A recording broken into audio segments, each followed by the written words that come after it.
In 18th and 19th century Italy, the Cicisbeo, or cavalier servant, was the professed gallant and lover of a married woman, who attended her at public entertainments, to church and other occasions, and had privileged access to his mistress. The arrangement is comparable to the Spanish cortejo or estrecho, and, to a lesser degree, to the French petit-maître. The exact etymology of the word is unknown. Some evidence suggests it originally meant in a whisper. Other accounts suggest it is an inversion of belle cece, which means beautiful chick. According to OED, the first recorded usage of the term in English was found in a letter by Lady Mary Wortley Montagu dated 1718.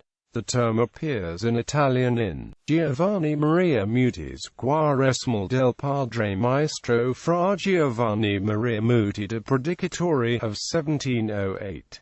Social importance. This arrangement, called the Cicisbeo, was widely practiced, with knowledge and consent of the husband, especially among the nobility of the cities of Genoa, Nice, Venice, Florence and Rome. While many contemporary references to Cicisbeo and descriptions of the social standing exist, scholars diverge on the exact nature of the phenomenon. Some maintain that this institution was defined by marriage contracts. Others question this claim and see it as a peculiarity of 18th-century customs that is not well defined or easily explained. Other scholars see it as a sign of the increasing emancipation of aristocratic women in the 18th century. The Cicisbeo was better tolerated if he was known to be homosexual. Louise de Pinay wrote from Paris to her friend Ferdinando Galliani about the impending departure of Marchese Alvise Senegard, the Venetian ambassador, whose tastes the ambassador had displayed in Paris. Nothing equals the friendly companionship afforded to a woman by men of those persuasions. To the rest of you, so full of yourselves, one can't say a word that you don't take as provocation.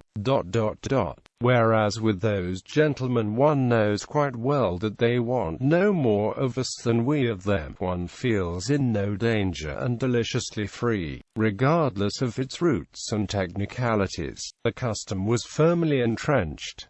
Typically, husbands tolerated or even welcomed the arrangement. Lord Byron, for example, was Cicisbeo to Teresa, Contessa Guiccioli. After his death, her second husband, Marquis de Boissy, was known to brag about the fact. Byron also famously analyzed the institution from an English point of view in his poem Beppo. Attempts by the husband to ward off prospective Cicisbeo disapproval of the practice in general was likely to be met with ridicule and scorn. For, you must understand, this Italian fashion prevails at Nice among all ranks of people, and there is not such a passion as jealousy known. The husband and the Cicisbeo live together as sworn brothers, and the wife and the mistress embrace each other with marks of the warmest affection. Every married lady in this country has her Cicisbeo, or servant, who attends her everywhere on all occasions,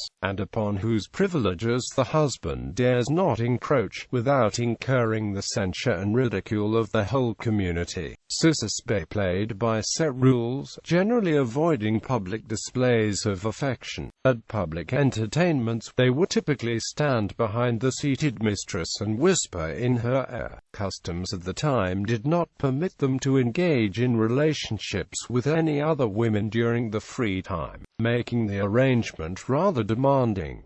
Both parties could decide to end the relationship at any time. A woman's former Cicisbei were called spiantati, or cast-offs. Cicisbei in the arts. The topic can be found in the contemporary poem Il Giorno by Giuseppe Parini. Other works from the period which make good use of the topic include Così fan tutte Act 2 Scene 1, and opera by Wolfgang Amadeus Mozart. The Antiquarian's Family, a comedy by Carlo Goldoni.